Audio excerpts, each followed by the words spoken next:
This forum, by the way, has been extraordinary, and I want to thank the people that put it together. I can hardly believe that I have been here this many hours. It has been so engaging.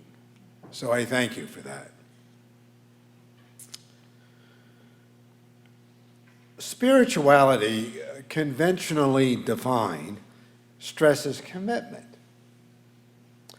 Commitment, however, must include the option of separation if it is a free act or gift. There are three issues to clarify in addressing this question. First, commitment, vow, and relationship. Second, marriage as a sacrament. And thirdly, marriage and divorce. First, contract, vow, and relationship. In the beginning, marital commitment was normed by contract. Parents determined the durability and the content of the marriage, and this was specified in an oral or written contract. The stability of the partners was codified with a gravity as stringent as a modern-day financial investment. A wife was obliged to conform and to submit. Only the husband could divorce, so immense social pressure compelled the wife to remain a married woman. And a woman, in any case, had little choice. She was unlikely to be formally educated. Even more rarely was a woman given the opportunity for employment in her own right. A divorced woman, furthermore, was obliged to evacuate the home and its belongings and all children, since only a man could possess such assets. The pressure on a wife to conform was severe. So pleasing a husband, even an abusive husband, was the only way to avoid poverty, social disgrace, and isolation. A divorced woman was often unwelcome in returning to her father's home. In such a situation, a woman's right to divorce and to equality of ownership was an unreachable grace. Later, the vow became the focus of the commitment in a marital relationship. At the present moment, the durability and content of a marriage are measured by the couple's capacity for marital love. And this is not a concession to a lesser standard, but an application of biblical norms and ideals. The Church, nonetheless, stresses sexual intercourse as more constitutive of a marriage than love. An example might show this.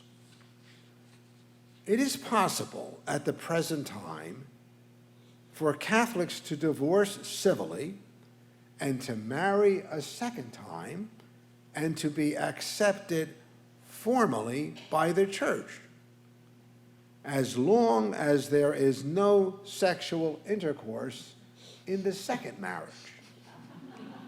This is an instance of offering a couple good news and bad news together.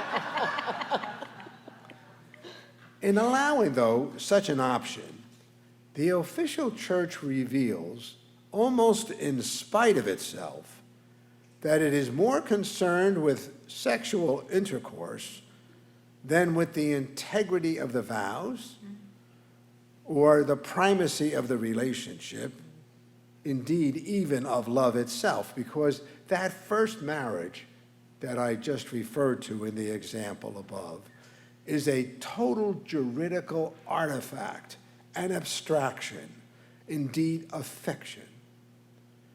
The first couple do not have love for each other, do not support each other, or offer each other comfort or companionship. And yet, they are considered married. Yet, all of these things occur in the second marriage, of course, lacking sexual intercourse.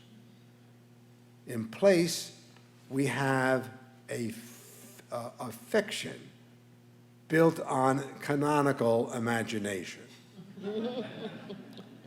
Yet in this second marriage, everything we understand of marriage occurs except sexual love.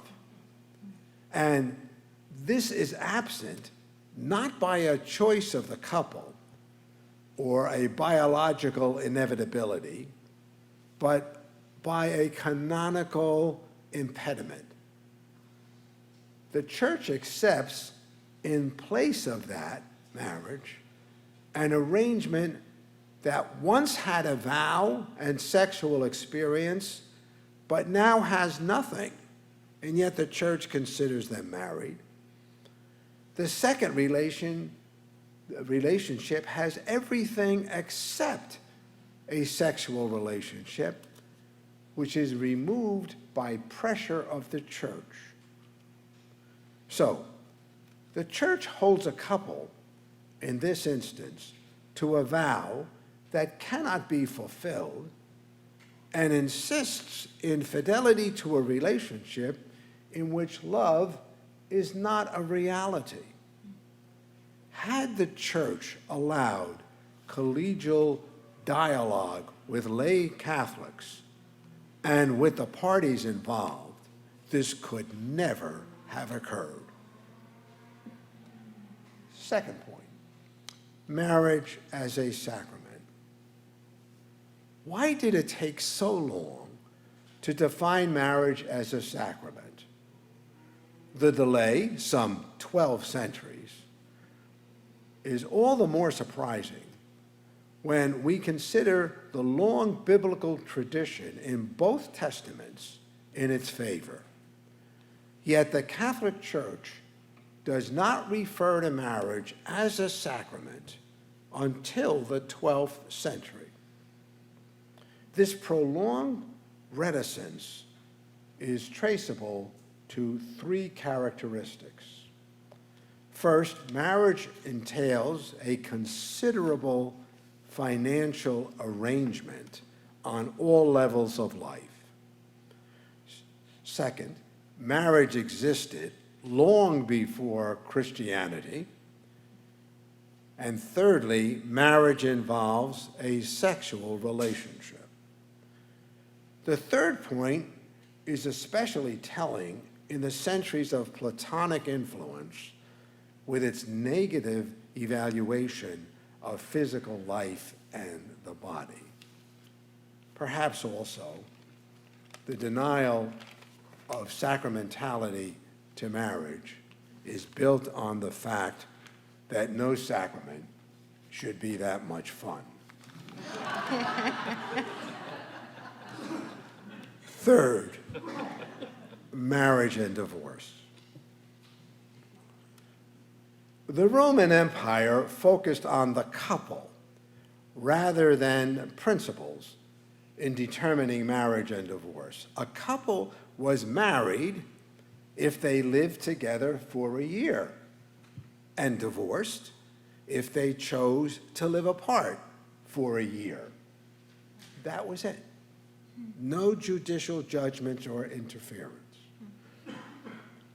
Divorce runs as a theme, as we know, through the Hebrew Bible, and the Christian Bible also finds divorce acceptable in cases of adultery and intrusion into the inner or religious life of a spouse.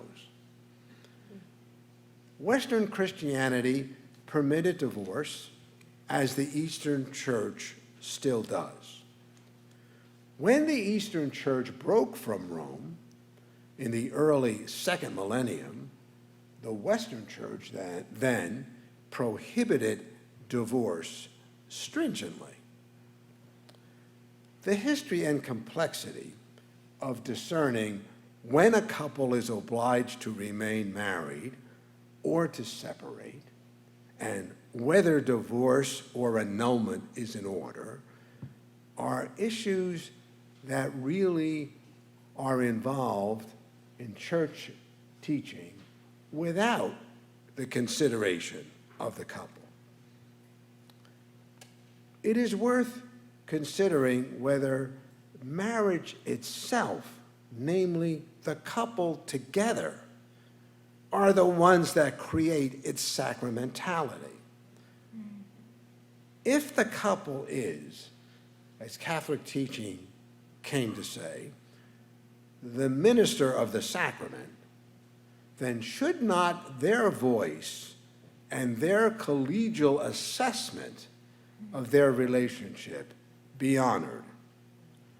Duns Scotus, the 13th century philosopher, was the first to consider that it was not the priest, but the couple that was the minister of the sacrament. Martin Luther was troubled by divorce in any instance, but he did maintain that it must be acceptable in certain cases. He reached that conclusion because if the Gospels and the letters of Paul allow divorce, then his own dislike of that as an option could not be normative in church life.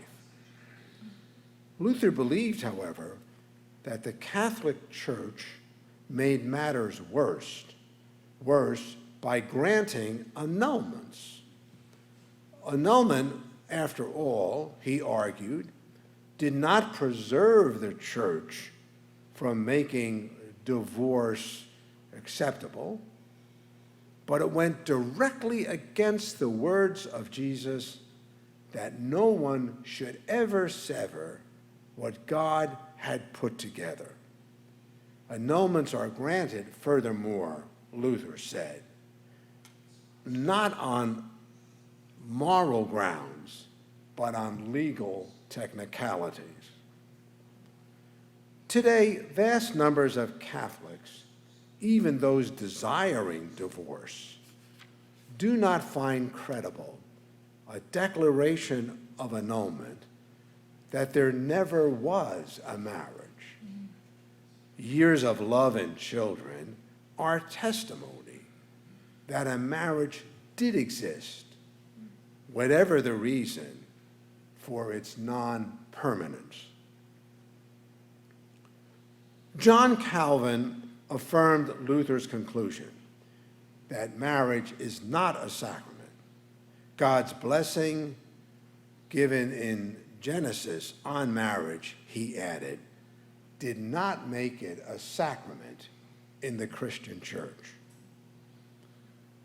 Anglicans prohibited divorce until the 19th century, but theologians led the way to acceptance of divorce in cases of adultery, desertion, and cruelty. The Council of Trent did not take up a consideration of marriage until its last session in 1563, and it declared marriage then a sacrament and stated that the church regulates it and Catholics are obliged to conform. The Napoleonic Code of 1792 made civil marriage, and not a religious ceremony, obligatory for all French citizens, and decreed that religious marriage could no longer be sufficient. Many countries of Europe follow this norm even now. Since the 13th century, since the 20th century, there has been a profound shift in our understanding of marriage. We have moved from a central concern with social order to a focus on the individuals in the marriage. And we have moved from parental approval to personal love.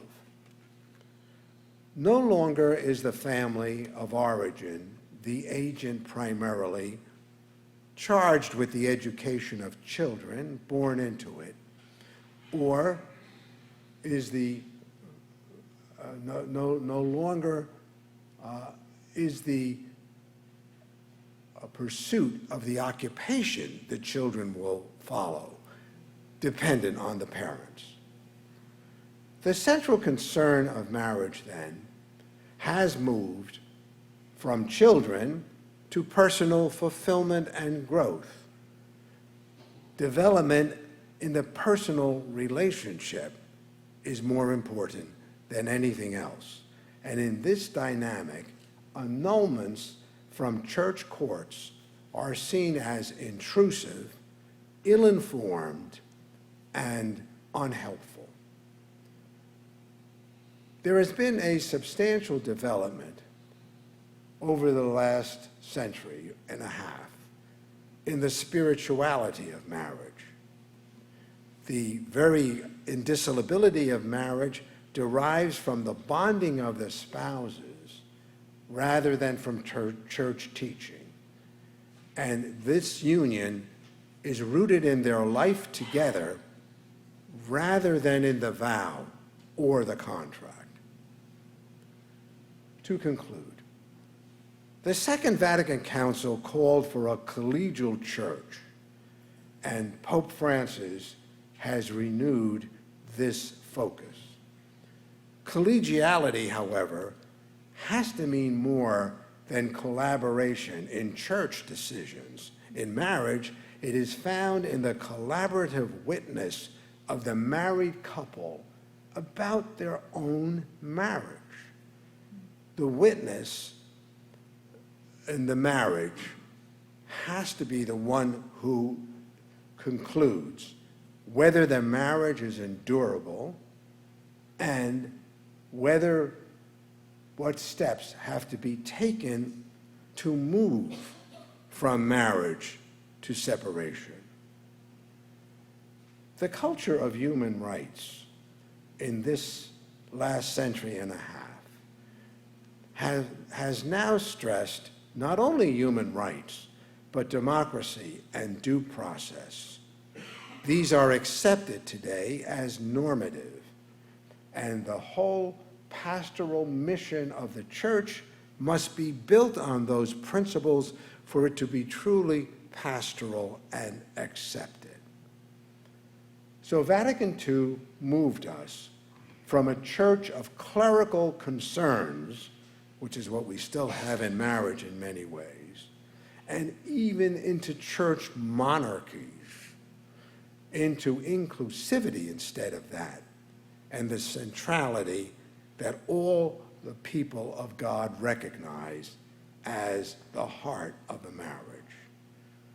The church, therefore, is obliged to see itself, looking at both testaments, as a shepherd rather than a watchdog.